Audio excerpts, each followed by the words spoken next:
شباب ازيكم؟ عاملين ايه؟ كله تمام. هنحل دلوقتي مع بعض المحافظة التالتة، محافظة الإسكندرية. دي اللي جت السنة اللي فاتت 2022 امتحان تالتة إعدادي. فتعالى نشوف الساينس كان عامل ازاي في امتحان اسكندرية. حلينا مع بعض احنا امتحان القاهرة، وحلينا مع بعض امتحان الجيزة، والاتنين كانوا مباشرين والاتنين كانوا سهلين جدا. هنكمل مع بعض امتحان اسكندرية وإن شاء الله يكون سهل برضو زي الباقي. يلا بينا نبدأ. Question number one. Complete the following sentences. تمام.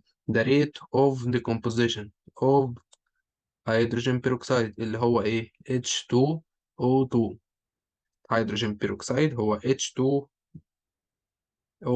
تمام. Increase by adding A or a piece of A. السؤال ده حلو جدا وجديد، ما جاش قبل كده ولا في القاهرة ولا في الجيزة، فبالتالي ده أول مرة نشوفه.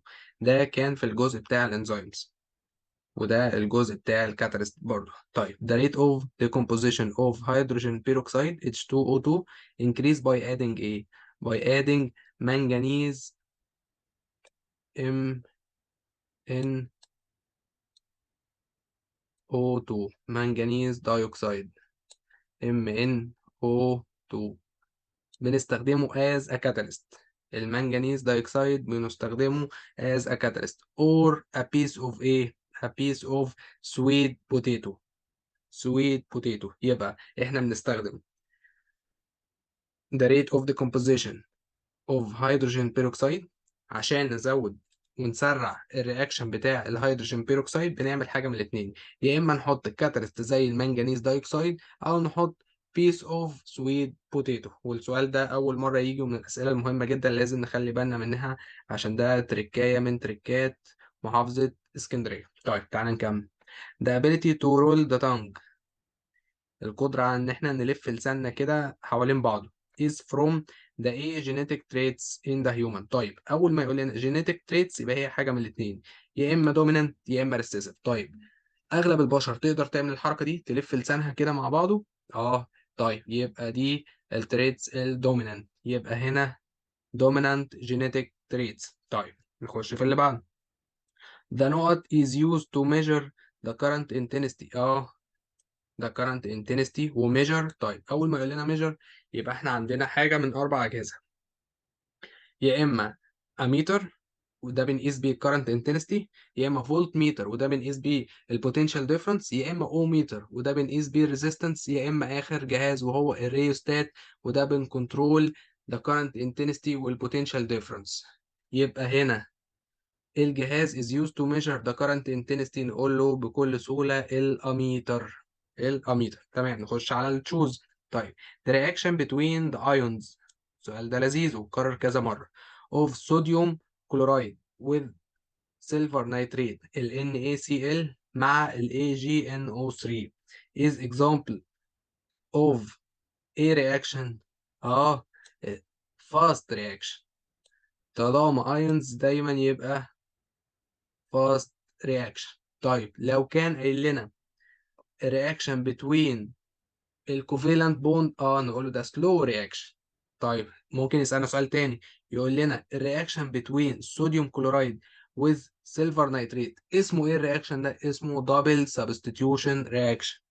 اسمه double substitution reaction. ليه؟ عشان الصوديوم بياخد مكان السيلفر ويكون صوديوم نيتريت، والسيلفر بياخد مكان الصوديوم ويكون سيلفر كلورايد، وبالتالي حصل عندنا سهمين، يعني حصل عندنا دبل سبستيتيوشن. فالرياكشن اسمه دبل سبستيتيوشن رياكشن. ودي الميزه اللي احنا بنعملها واحنا بنحل الامتحان، مش مجرد ان احنا بنحل امتحان، لا بنحاول نتوقع لو حب يغير في الاسئله ممكن تبقى جايه عامله ازاي. فدي ميزه بنحاول نعملها مع الاكسلانس. فدايما ركزوا معايا كده عشان لو في اي جديد ولو في اي فكره واحنا بنحل دايما بنقولها على طول. طيب تعالوا نكمل.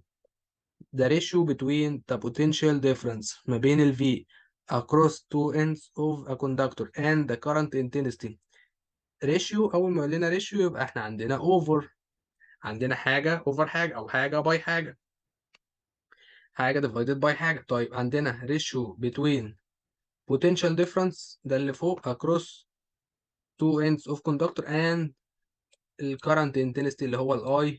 طيب ايه الريشيو ما بين الفي والاي؟ ده اصلا اومز لو. ده اصلا اومز لو اللي هو بيدينا الايه، الريزيستنس او بيدينا الار. يبقى الاجابه ده الكتريك ريزيستنس. لغايه دلوقتي الامتحان لذيذ وسهل ومباشر، ما عدا اول سؤال بتاع الهيدروجين بيروكسيد. هو ده اللي اول مره نشوفه، بس من خلاله بنعرف ان هو لو اتكرر تاني يبقى خلاص عرفنا الاجابه بتاعته، مش هيبقى بالنسبه لنا فكره جديده خالص. طيب نخش على باقي التشوز.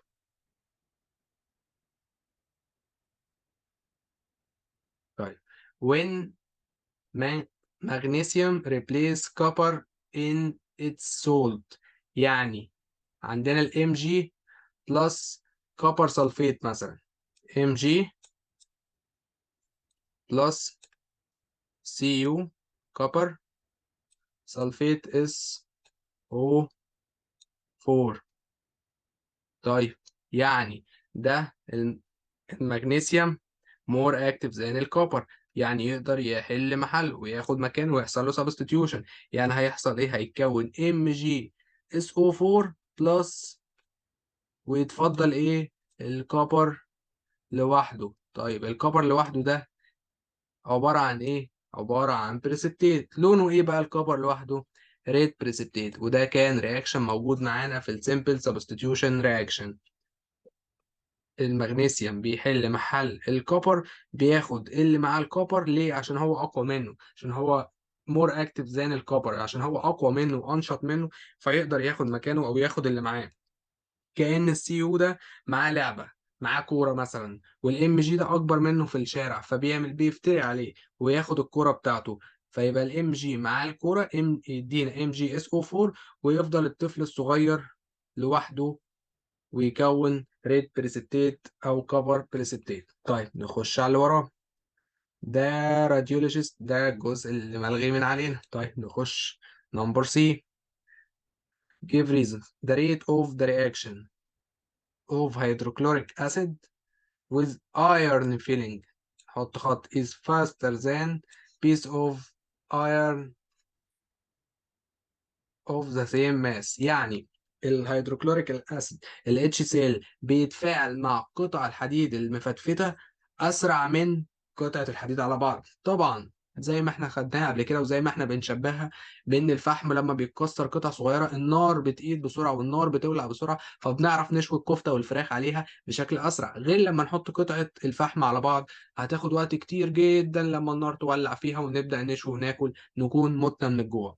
فبالتالي فعلا الايرن فيلينج وهو متقطع قطع صغيره بيبقى الريت اوف رياكشن بتاعه اسرع واعلى بكتير منه يبقى قطع على بعض. ليه؟ نقول له because the surface area مساحه السطح بتاع الايرن فيلينج is larger، اكبر من a piece of iron.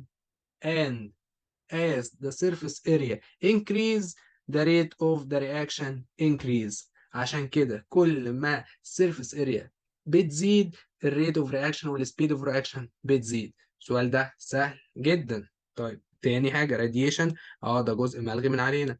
question number 1 كان very simple، كان سهل وبسيط جدا. نخش على question number 2. write the scientific term. طيب a chemical process. شكرا يا عم الحاج.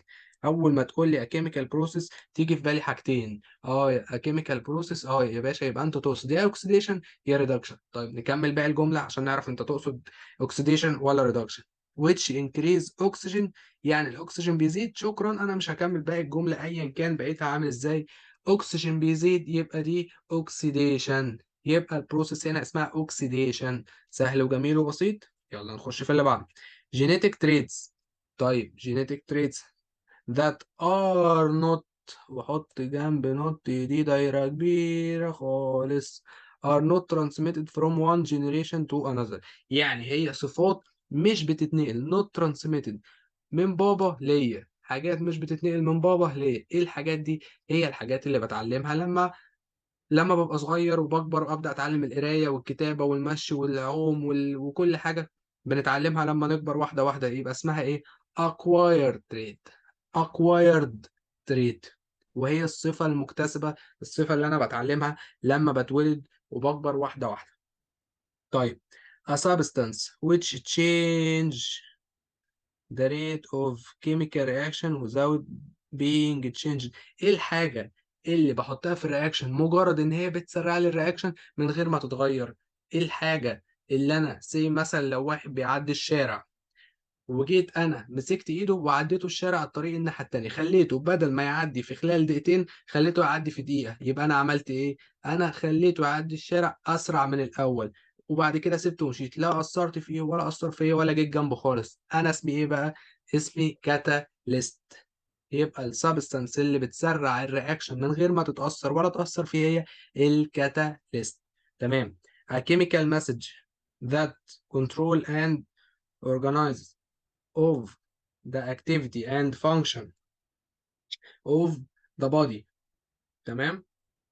يبقى هي الايه من غير ما اكمل، ايه الكيميكال مسج اللي ربنا حطه فيا ككيميكال مسج، رسائل كيميائيه جوه الجسم عشان ننظم بيها وعشان نظبط بيها حركه الجسم ووظائف الجسم؟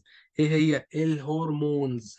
يبقى اول ما نقرا كلمه كيميكال مسج يبقى دي حاجة جوه جسمنا، يبقى يقصد بيها هنا الهرمون. طيب، لغاية دلوقتي الدنيا سهلة، لغاية دلوقتي الدنيا جميلة مش سهلة بس.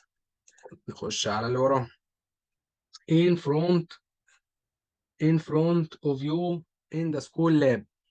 يعني قدامك في لاب المدرسة معاك 4 مواد.